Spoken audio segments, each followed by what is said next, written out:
नमस्कार मेरे प्यारे बच्चे, आप लोग बहुत अच्छे होंगे। अपने पूरे घर परिवार के साथ आपकी पढ़ाई भी बहुत अच्छी तरीके से चलती होगी। अब पिछले वीडियो में हमने क्लास 10th के गणित का प्रश्नावली 2.2 का पहला नंबर का सवाल हम लोग हल कर चुके हैं। आज जो है हम दूसरे जो प्रश्न है इस प्रश्नावली के दूसरे सवाल को हल करते हैं, जिसमें 6 है केवल। अब इसको देखते हैं। सवाल क्या है, एक द्विघात बहुपद ज्ञात कीजिए जिसके शून्यकों के योग तथा गुणनफल क्रमशः दी गई संख्याएं हैं। पहला है 1/4 -1। इसी तरीके से ये दिया हुआ है। अब ये हमको द्विघात बहुपद निकालना है। तो सबसे पहले देखते हैं, पीछे भी हम पढ़ा चुके हैं कि द्विघात बहुपद का मानक रूप होता क्या है, इसको हम समझते हैं। तो द्विघात बहुपद का हम लोगों ने क्या बोला कि ax² plus bx plus c, ये द्विघात बहुपद का मानक है, जहां पर a, b और c, a, b और c ये जो है अचर पद है, यानी कोई संख्या होगी। जिस तरीके से 1, 2, 3, इस तरीके से a और b और c ये कोई ना कोई संख्या होगी। अब इसके बाद हम लोग पढ़े थे शून्यकों का योग और शून्यकों का गुणनफल। तो ये ध्यान देना है कि b का पद जो है ये शून्यकों के योग के बराबर इसका मान होता है। b वाला पद जो होता है, शून्यकों के योग जो होता है, ये b का मान होता है, और शून्यकों का जो गुणनफल होता है ये c का मान होता है। यानी द्विघात बहुपद में 2 शून्यक होंगे, द्विघात बहुपद में 2 शून्यक होंगे, जिसमें दोनों शून्यकों को अगर जोड़ दिया जाए तो वो b के मान के बराबर होंगे और उनका गुणनफल जो है c के बराबर होगा। तो इसी हिसाब से हमको ये द्विघात बहुपद इसे बनाना है। ये शून्यक दिया गया है और इसी से द्विघात बहुपद बनाना है। इसका मतलब हो जाएगा कि x²ax²। तो यहाँ पर इसके लिए क्या है कि इसका शून्यकों का यानी द्विघात बहुपद बराबर द्विघात बहुपद बराबर क्या होगा, यहाँ पर x² माइनस ये जो होता है अल्फा प्लस बीटा, और यहाँ पर जो दिया गया है प्लस अल्फा इंटू ये x हो जाएगा ये, और plus alpha beta into beta. ये हमारा इस हिसाब से द्विघात बहुपद बनेगा। देखिए यहाँ पर लिखा गया है, दिए गए शून्यकों से द्विघात बहुपद बनाने के लिए ये x² minus alpha plus beta, ये x हो जाएगा प्लस अल्फा बीटा, जहाँ के एक शून्येतर वास्तविक संख्या है। अब देखते हैं इस सवाल में इसको कैसे हल किया जा सकता है। पहला सवाल है पहला जो दिया गया है 1/4 -a1, यानी ये जो दिया गया है शून्यकों का योग और शून्यकों का गुणनफल। इसमें शून्यकों का योग कितना देगा, लिखते हैं शून्यकों का योग। शून्यकों का योग हमारा होता है अल्फा प्लस बीटा, ये होता है बराबर दिया गया है 1/4। शून्यकों का गुणनफल, अब यहाँ पर शून्यकों का गुणनफल कितना दिया गया है, शून्यकों का गुणनफल बराबर है यहाँ पर हमारा alpha into beta equal to -1, ये दिया गया है। अब इस पर हम क्या करेंगे, इस फार्मूले पर रख देंगे। देखिए यहाँ पर के, अब द्विघात बहुपद कैसे बनेगा, के हो गया यहाँ पर x² minus alpha plus beta. Alpha plus beta क्या है, 1/4 हो गया, और यहाँ पर x का गुणांक, यानी x का गुणांक ही ये जो है शून्यकों का योग होता है, और यहाँ पर c जो अचर पद है ये अल्फा इंटू बीटा है, तो ये x हो गया। अब यहाँ पर दूसरा क्या है, इसमें plus alpha into beta. Alpha into beta का मान कितना हुआ है, यहाँ पर दोनों शून्यकों का गुणनफल -1 हो जाएगा यहाँ पर। तो अल्फा इंटू बीटा -1, तो ये प्लस और ब्रैकेट में -1, ये हमारा यहाँ पर निकल गया। अब देखते हैं इसको हल करने से कि ये x² हो जाएगा माइनस, अब यहाँ पर x से गुणा होगा तो x/ ये 4 हो जाएगा, और ये प्लस और ये माइनस है, ये क्या हो गया, माइनस हो गया, और ये ब्रैकेट में हो गया। अब यहाँ पर ध्यान देंगे ये 4 है, तो k की जगह पर यदि k = 4, हम k = 4 लेंगे तो 4 से सब में ये मल्टीप्लाई हो जाएगा, तो कितना हो जाएगा, ये यहाँ पर मल्टीप्लाई हो जाएगा, तो 4 से यहाँ पर कर देंगे तो 4x² - x/4 -1। अब 4 से इसमें सब में गुणा कर देंगे, तो 4 से गुणा कर देंगे तो 4x² माइनस ये 4 से इसमें गुणा करेंगे, 4 से 4 कट जाएगा, यहाँ पर होगा x माइनस यहाँ पर 4। यही हमारा इसमें निकल गया 4x² माइनस x माइनस 4। ये हमारा द्विघात बहुपद बन गया, जिसका शून्यकों का योग 1/4 और शून्यकों का गुणनफल -1 था। इस तरीके से ये हमारा आंसर होगा। इसी तरीके से हम दूसरा देखते हैं। दूसरा सवाल क्या है, √2 1/3। दूसरा सवाल क्या है, शून्यकों का योग √2 है और यहाँ पर शून्यकों का गुणनफल कितना है 1/3। अब इसको भी फिर इसी तरीके से लिख करके करते हैं। अब यहाँ पर दिया गया है सेकंड वाला प्रश्न, देखते हैं दूसरे नंबर का। यहाँ पर दूसरा सवाल दिया गया है शून्यकों का योग, शून्यकों का योग दिया गया है बराबर √2 और शून्यकों का गुणनफल, शून्यकों का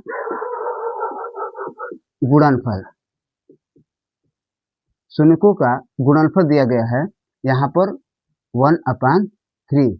यानी ये शून्यकों का योग क्या होगा अल्फा प्लस बीटा और शून्यकों का गुणनफल क्या होगा अल्फा इंटू बीटा। अब हम इस पर लिखते हैं, तो फॉर्मूला क्या है k यहाँ पर x² माइनस ब्रैकेट में क्या हो जाएगा अल्फा प्लस बीटा यानी शून्यकों का योग प्लस क्या हो जाएगा अल्फा इंटू बीटा यानी शून्यकों का गुणनफल।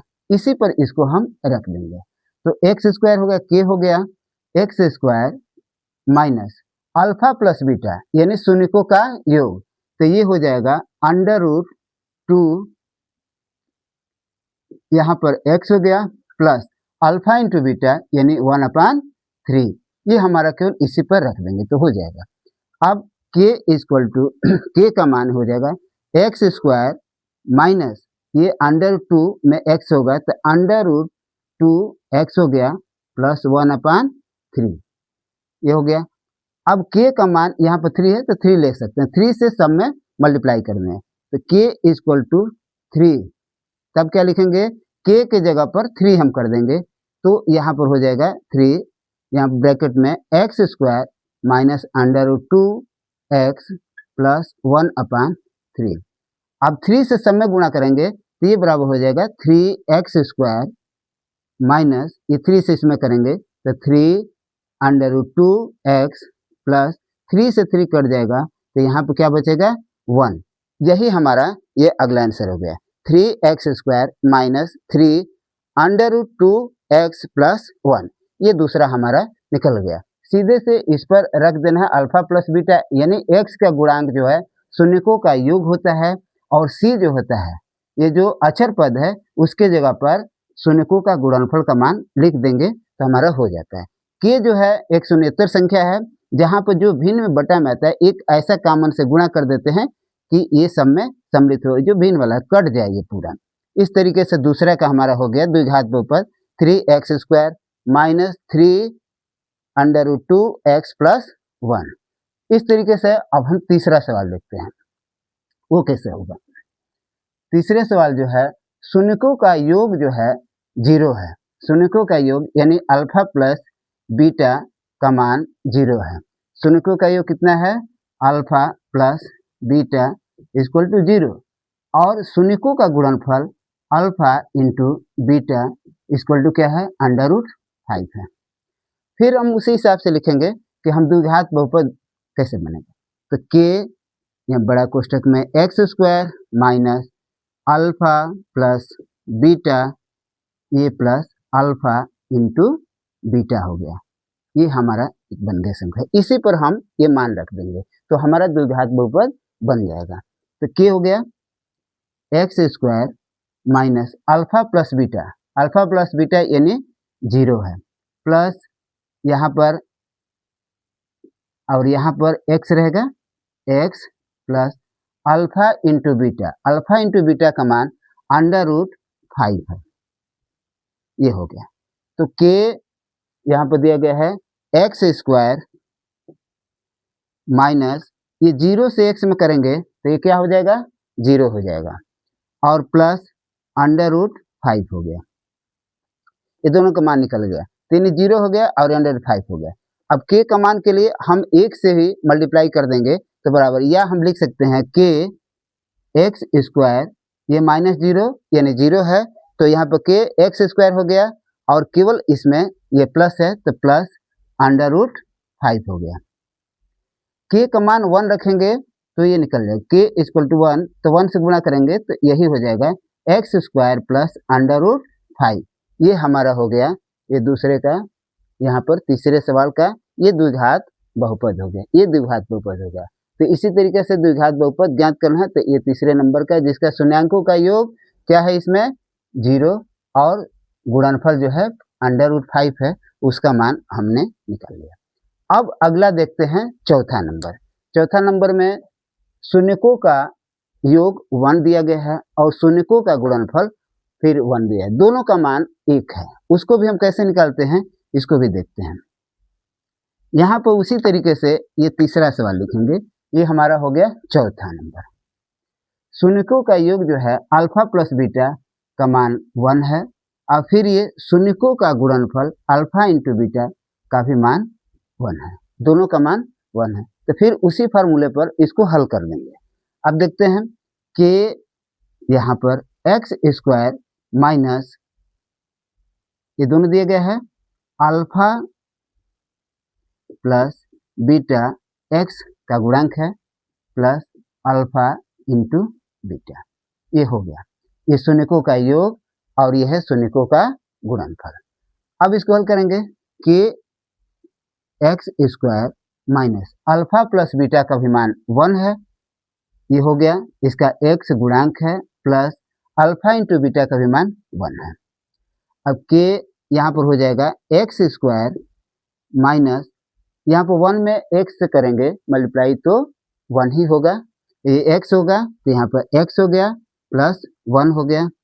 अब k का मान जब लेंगे तो 1 लेंगे, क्योंकि इसमें तो कोई अलग से नहीं है, तो k का जगह k इक्वल टू 1, k का मान 1 लेते हैं तो सब गुणा करेंगे तो पूरा यही आ जाएगा। तो इसका मतलब कि x square minus x plus 1, ये जो हो गया हमारा इसका मान हो गया, यानी x square minus x plus 1 इसका जो है हमारा द्विघात बहुपद बन गया, जिसका शून्यकों का योग 1 था और शून्यकों का गुणनफल alpha into beta equal to 1 था।